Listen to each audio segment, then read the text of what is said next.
Os!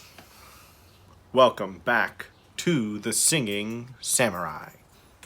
Today's question is probably one of the most important questions of them all. When should I become a voice teacher? Or when am I ready? Some important things to consider. It's more than you might think. Stick around. Find out.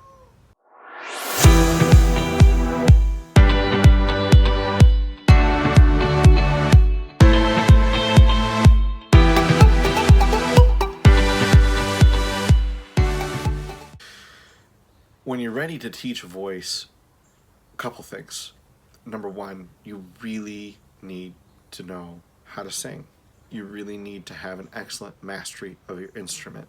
It's not enough to just read in some vocal pedagogy textbook the names of the different parts of the human voice and the anatomy, and then boom, you can teach people how to sing. It's not true.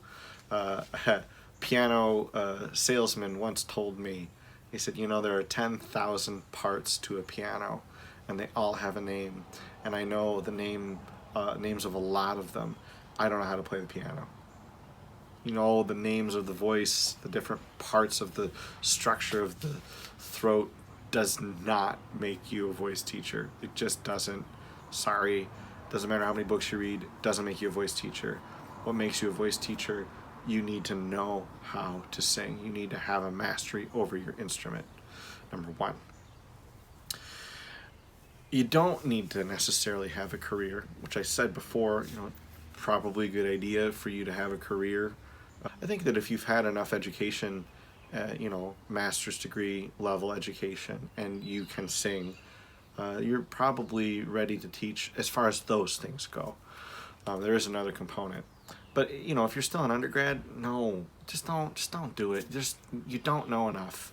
You think you do, but you really don't know enough.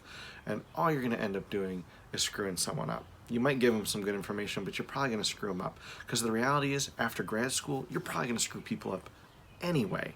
Not to the point where they're, permanently damaged, but someone's going to have to come along and fix them. And it's just not ethical until you know that the amount of information you're going to give them is really more beneficial than the number of problems you're going to create for them that somebody else has to fix. I remember Professor Fracker told me when I was getting ready to teach and I was in grad school, just about ready to graduate, so I started teaching privately, and I said, I'm worried that I'm going to give them all these bad habits. And he said, yeah, well, the reality is you're probably going to screw up the first 20 or 30 people that you teach. This is like the least uplifting, encouraging thing he could have told me, but it was really important. It was really important because it made me sit back and think, okay, well, am I ready for that responsibility? Do I really know enough? And I did, and I was. And I don't think he would have told me that if I wasn't. It just, made me think a little bit more. And he was right.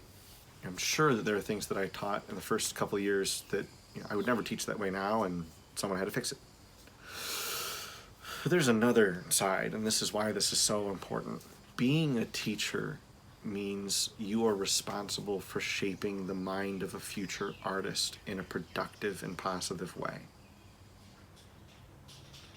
Being a singer means learning how to be as vulnerable with yourself and others as possible. It means being able to walk on stage and share with the audience your deepest, darkest secrets. They don't realize that's what you're doing, but that's what you're doing. It's what it feels like.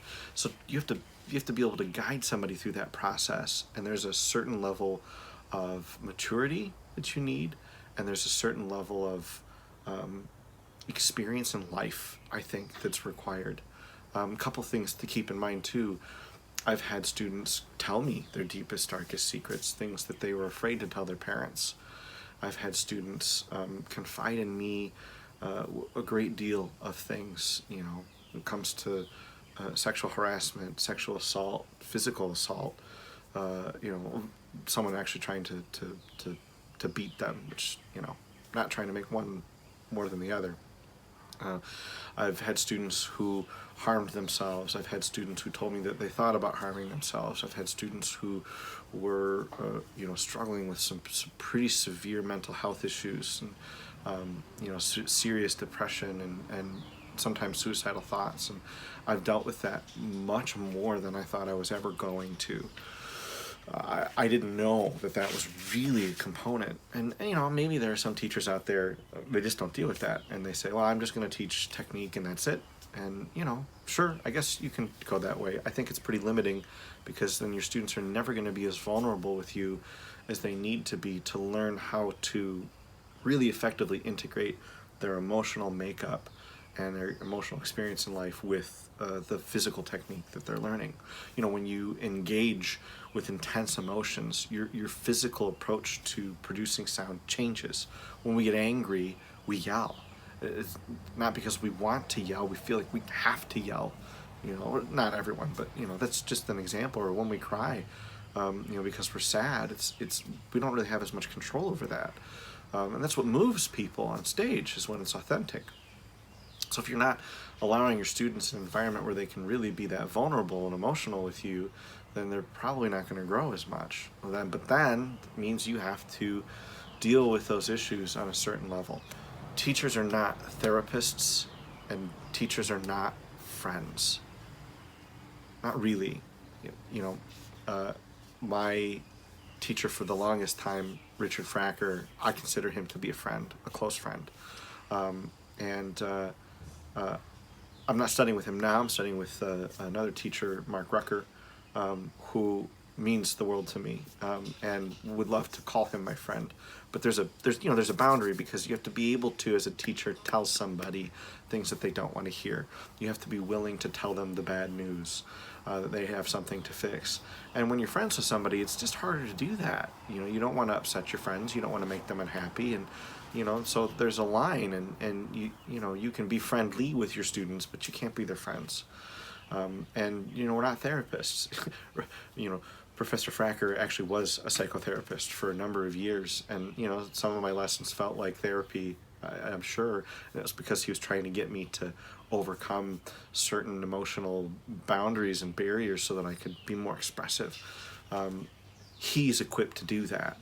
He's got the skills to do that. But he even told me multiple times, hey, I can't be your therapist.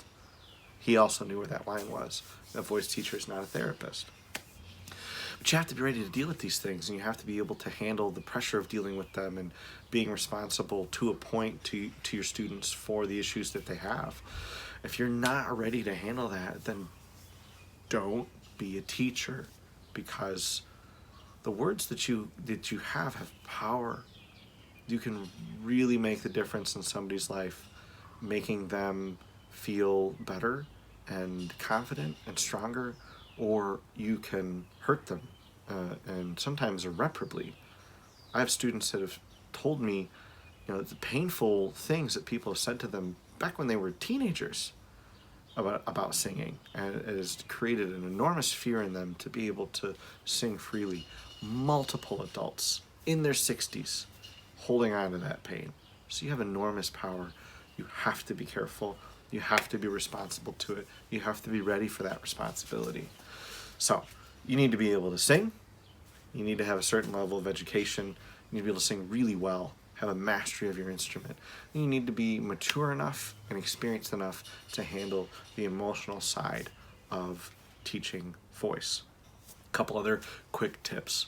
Sometimes people go into teaching because they really like the adulation of their students. They like the affirmation and the confirmation that they're good people and strong people and helpful. And I love my students like family, even though they're not my family. I care deeply about them, and I make a lot of sacrifices for them.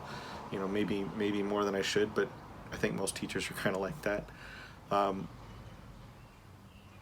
But I don't do it for the nice things that they say to me. I don't do it because I want to feel important or have authority over somebody.